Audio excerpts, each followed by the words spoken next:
Hey yo yo yo! Salut les turfeuses, salut les turfeurs, bienvenue pour un nouveau pronostic de Benoît Requin. Ok, place au pronostic du quintet du lundi 23 décembre, direction Deauville pour le prix du Mont-Saint-Michel. Plat 2500 mètres, 15 partants, car le 9 est non partant, réunion 1, course 1, indice de confiance 1 sur 5. Petit retour sur le quintet de ce samedi dans mon pronostic. Je vous ai donné le quartet dans le désordre. Et cette vidéo, je la tourne avant l'arrivée du quintet de ce dimanche. Et je reviendrai dessus demain. Ok, c'est parti, on commence le pronostic. Et on commence avec le numéro 1, Kozak Zipfel. Et on écoute Madame Sarah Steinberg.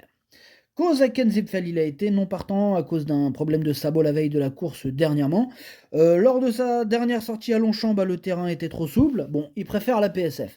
Il a bien travaillé et se présente en très bonne forme. Nous sommes donc optimistes pour une bonne performance ce lundi, d'autant qu'il aime cette PFS. Pardon. Cette PS. Ouais, j'y arrive plus quoi. PSF, ouais, c'est ça. Oh, gros bug. Cette PSF Deauvillez où il s'est toujours bien comporté. Merci, Madame Sarah Steinberg. C'était laborieux. En tout cas, ce numéro 1 fait partie de mes préférés. Je l'ai gardé très haut. Je l'ai mis deuxième. On passe au numéro 2, Cassius, et on écoute Joachim Brandt. Cassius a très bien couru en dernier lieu dans l'épreuve de référence. Il a retrouvé une valeur où il peut avoir de légitimes ambitions à ce niveau. Il a l'air très bien et peut envisager la victoire en 39. Ouais, je le pense aussi qu'il peut envisager cette victoire, étant donné que c'est lui mon préféré, je l'ai bien sûr installé en tête. On passe au numéro 3, Centrical, et on écoute François Montfort. Centrical, il reste sur des tentatives très satisfaisantes dans la catégorie qui nous intéresse. Il est toujours en forme et avec un bon déroulement de course. Nul doute qu'il soit en mesure de jouer les premiers rôles. Tôt ou tard, il va s'imposer. Espérons que ce soit pour ce lundi. Il n'a plus à prouver sa compétitivité au niveau qui nous intéresse. Il tourne autour du pot. Tous les feux sont au vert. En tout cas, moi, ce numéro 3 me plaît beaucoup et je l'ai mis quatrième. On passe au numéro 4, Caléo Palace, on écoute Alain Couetil. Qu'en est-il, Alain? Qu'en est-il? Caléo Palace a très bien couru la dernière fois lors d'une petite rentrée, coinçant un peu pour finir. Là, il va monter là-dessus, il devrait bien se comporter. Il va monter là-dessus, ouais, il va faire des progrès. En tout cas, je le pense aussi, je l'ai mis cinquième. On passe au numéro 5, Gaïdar, et on écoute Gérald Mossé. Gaïdar s'est imposé courageusement la dernière fois. Je pense qu'il sera plus à son affaire sur un tracé comme Deauville. Il est certain qu'il faudra surmonter la pénalité, mais il est nanti d'un bon numéro de corde et reste en pleine forme.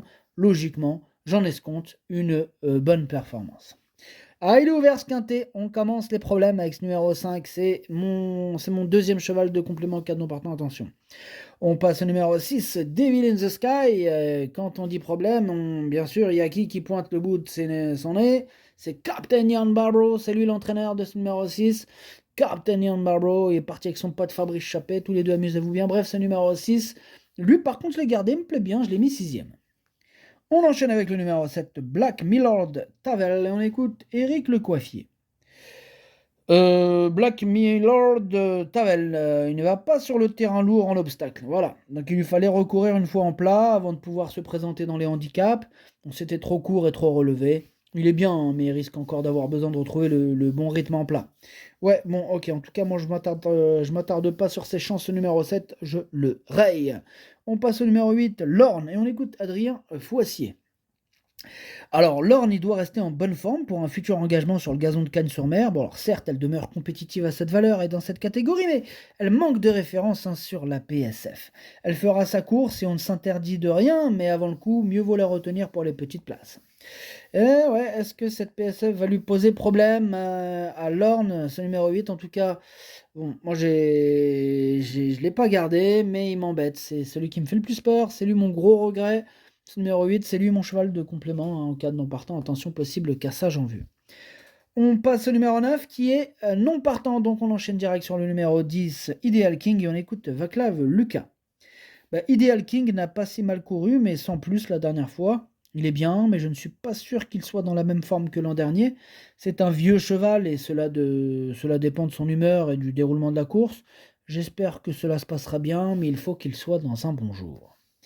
Ok, merci, Vaclav Lucas. Moi, ce numéro 10, je l'ai pas retenu, mais il est en plein milieu de ma petite liste des possibles troubles faits. On passe au numéro 11, Hollywood Africans, et on écoute mademoiselle Lucie Pontoire. Hollywood African, c'est resté bien. Cela dit, il faut vraiment le connaître. Maxime Guyon l'avait compris. Anthony Crastus va prendre la relève. S'il y a une bonne entente, pourquoi pas. En plus, il y a une pénalité de 2 kilos à assumer. On va faire avec et essayer car on n'a pas le choix. On n'a pas le choix, nous dit mademoiselle Lucie Pontois. En tout cas, ce numéro 11, pareil, je l'ai pas retenu, mais il est à l'arrière de ma petite liste des possibles troubles faits. On passe au numéro 12, I'm a Believer. Il me plaît bien, moi, ce numéro 12. Bon, on n'aura pas les commentaires d'entraîneur, on l'a dit tout à l'heure, c'est Fabrice Chappé qui est parti pêcher avec son pote Captain Ian Barbro. Amusez-vous bien.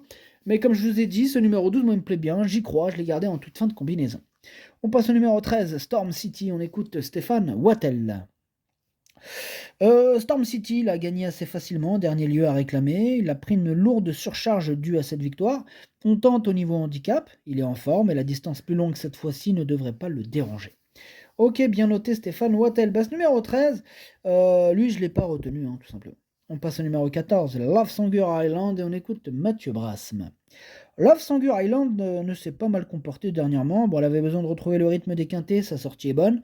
Le rallongement de la distance lui a été bénéfique. Bon, cette fois, avec un bon parcours, on peut envisager une place. Pour le succès, c'est une autre histoire. C'est une autre histoire pour le succès, mais je la vois bien terminée dans le quintet, moi. Ce numéro 14 me plaît beaucoup, je l'ai mis plutôt en bout de combinaison. On passe au numéro 15, Allez Rio, et on écoute Al Proprio. Allez, Rio ne cesse de m'apporter des satisfactions. Il fait toutes ses courses et vient de me montrer qu'il était compétitif dans les quintets en 34 de valeur. Il est polyvalent en distance, sera à son aise sur 2500 mètres. Maintenant, il faudra que tout se déroule au mieux durant le parcours, car à ce niveau, ce ne sont pas des courses faciles, mais il a sa place à l'arrivée. Il a largement sa place à l'arrivée, c'est même une première chance à mes yeux, moi je l'ai mis 3e. Et on termine avec le numéro 16, c'est Starecto, et on écoute Philippe Segarbe. Starecto demeure compétitif à cette valeur et je suis content de le voir en première épreuve où je pense qu'il sera plus à son affaire avec un petit poids. C'est un test à ce niveau et j'ai hâte à le voir en telle compagnie. Cela me guidera pour la suite. On se déplace avec l'ambition de bien faire, même s'il va découvrir la surface. Ouais, ce numéro 16 me pose problème, il me fait peur, mais bon voilà, j'ai dû faire un choix. On peut pas tous les retenir. Ce numéro 16, c'est lui le chef et le capitaine de ma petite liste des possibles casseurs de tickets repérés. Attention. Le pronostic, ça donne 2 As. 15, 3, 4, 6, 14, 12. Merci d'avoir suivi cette vidéo. N'hésitez pas à mettre un pouce bleu si la vidéo vous a plu. Pour accéder à tous mes tickets pour la course du quintet, rendez-vous directement en description de la vidéo. À jouer avec modération. Bonne chance. Chopez-le moi. Ciao.